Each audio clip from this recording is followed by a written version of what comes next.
Pemirsa, apakah benar ada desa siluman yang berada di Konawe dan benarkah KPK juga memiliki data lebih dari 30 desa yang diduga bermasalah menerima dana desa?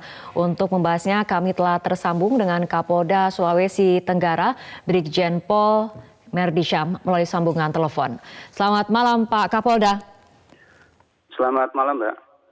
Kami ingin mendapatkan konfirmasi kembali sebetulnya ada berapa jumlah desa fiktif di Sulawesi Tenggara ini? Oke, jadi ini mungkin perlu diluruskan kembali. Awal laporan ini diperoleh oleh Polda Sulawesi Tenggara itu berawal dari laporan masyarakat ke Polres Konawe tentang adanya kucuran dana desa yang diduga tidak ada masyarakat sebanyak 4 desa, yaitu Desa Wiau, Desa Napoha, Desa Lerehoma, dan Desa Arumbu Utama. Atas dasar itu penyidik melakukan penyelidikan atas 4 desa tersebut. Nah, kemudian kami perlu jelaskan bahwa sebenarnya pada kronologisnya pada tahun 2014 ini pemerintah Kabupaten Konawe ini menerbitkan Perda nomor 1 2014 tentang pendefinitipan desa di wilayah Kabupaten Konawe. Namun hal tersebut terkendala dengan adanya surat Kemendagri nomor 140/418 itu tanggal 13 Januari 2012 perihal moratorium pemekaran desa dan kelurahan pemerintah daerah, sehingga tidak bisa diizinkan lagi melakukan pemekaran desa. Nah, setelah itu pada tanggal 13 Januari 2012 tidak lagi menerbitkan kode wilayah administrasi, sehingga pemerintah Kabupaten Konawe ini untuk mengurus kode wilayah desa ini membuat Perda nomor 7 tahun 2011 dengan jumlah desa sebanyak 56 desa. Ini sedang dalam kita penyelidikan yang dibuat tahun 2011. Namun faktanya hal tersebut, Perda tersebut kita sedang menyesuaikan, sedang melakukan penyelidikan lebih lanjut. Ini tidak pernah dibahas oleh DPRD Kabupaten Konawe. Ya. Baik Pak Jadi Kapolda, awal tapi pertama sejauh itu ini 56 desa. ya. Tapi apakah sejauh ini polisi sudah meminta keterangan dari pemerintah Kabupaten Konawe, tepatnya misalnya Bupati Konawe mengenai keberadaan desa fiktif ini? Jawabannya kita tahan dulu Pak Kapolda karena kita harus ikuti jeda berikut terlebih dahulu.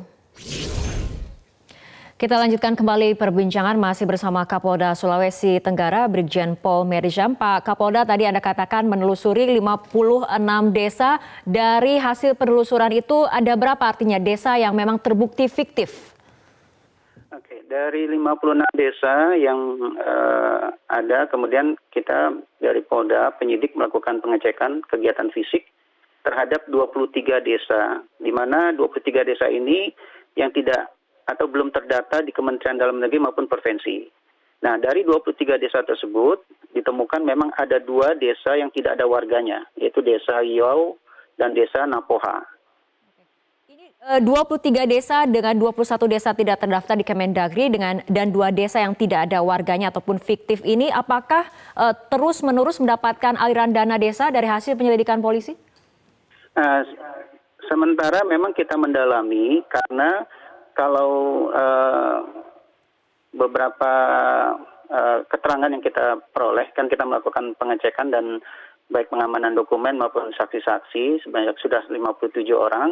Memang dari 21 desa yang sebenarnya belum memenuhi syarat seperti yang dalam undang-undang desa tersebut, ini memang ada kegiatan baik itu pembangunan maupun kegiatan yang diambil dari dana desa, Mbak. Jadi dari 21 desa tersebut sebenarnya ada warga, namun jumlahnya mungkin tidak sesuai dengan ketentuan desa, dan ada pembangunan baik berupa selokan, jalan usaha tani, pengadaan lampu desa, pembangunan balai serbaguna. Baik, dengan menggunakan Pak Kapolda.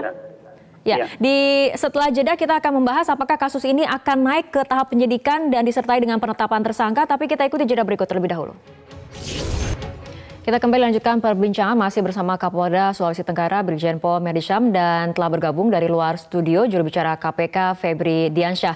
Mas Febri, mengenai penelusuran desa fiktif ini, sejauh mana peran KPK dalam penelusuran ini dan apakah munculnya desa fiktif ini bisa dikatakan sebagai modus baru kejahatan keuangan negara?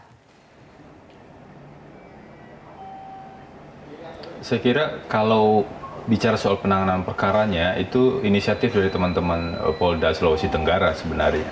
Jadi ketika tim di Polda berkoordinasi dengan KPK pada saat itu, mulai sejak penyelidikan seingat saya, di KPK itu kan ada tim koordinator wilayah. Di dalam koordinator wilayah itu ada yang koordinasi dan supervisi penindakan, ada yang pencegahan. Nah, untuk penindakan kami menjalankan fungsi trigger mechanism begitu.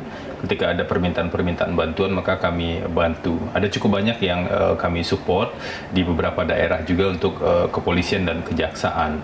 Misalnya fasilitasi ahli atau beberapa sharing-sharing informasi yang lainnya. Nah, di kasus ini cukup menarik sebenarnya ketika dana desa yang diharapkan itu bisa dinikmati oleh masyarakat secara lebih spesifik dan secara langsung begitu ya. Karena selama ini kan kritiknya anggaran seolah-olah tidak dirasakan langsung oleh masyarakat, maka dibuatlah dana desa yang nilainya juga cukup signifikan. Dulu Jadi, ketika kami melakukan penelitian pertama tahun 2015, saya kira bukan modus baru juga ya, modus kejahatan keuangan negara itu kan banyak ya. Tapi kalau kita bicara soal akibat langsungnya, inilah yang berakibat langsung pada masyarakat di daerah. Jadi isunya bukan soal modus baru atau modus lama, karena fenomena desa fiktif ini kalau kita menyatir dari pernyataan pihak Kementerian Desa itu kan bukan hanya 2, 3, bahkan lebih dari itu begitu ya. Nah, harapannya ini bisa jadi pemicu juga untuk melihat desa-desa yang lain dan juga bisa mencegah penyimpangan keuangan negara, karena uang negara kan harus disalurkan sementara desanya fiktif. Artinya pertanyaan mendasarnya uang itu kemana dan dinikmati oleh siapa. Belum lagi kita bicara soal penyalahgunaan uang di setiap dana desa tersebut, itu akan jauh lebih kompleks lagi. Oke, ini alirannya kemana, kemudian siapa yang menggunakan dari aliran dana desa ke desa fiktif ini, Pak Kapolda? Artinya apakah mungkin kasus ini akan nantinya naik ke tahap penyidikan dan disertai dengan penetapan tersangka?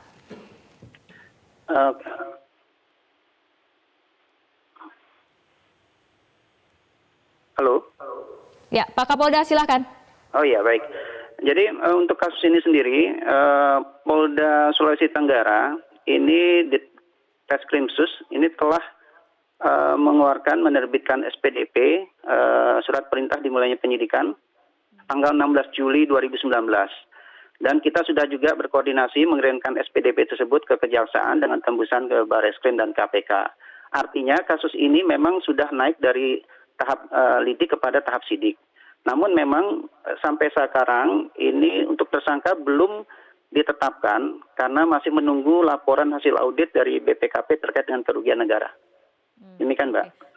Baik, kita tunggu bagaimana perkembangan dari kasus ini, dan tadi seperti dikatakan oleh KPK, kita harapkan aliran dana desa ini memang seharusnya tepat sasaran, tidak kemudian mengarah kepada desa yang fiktif.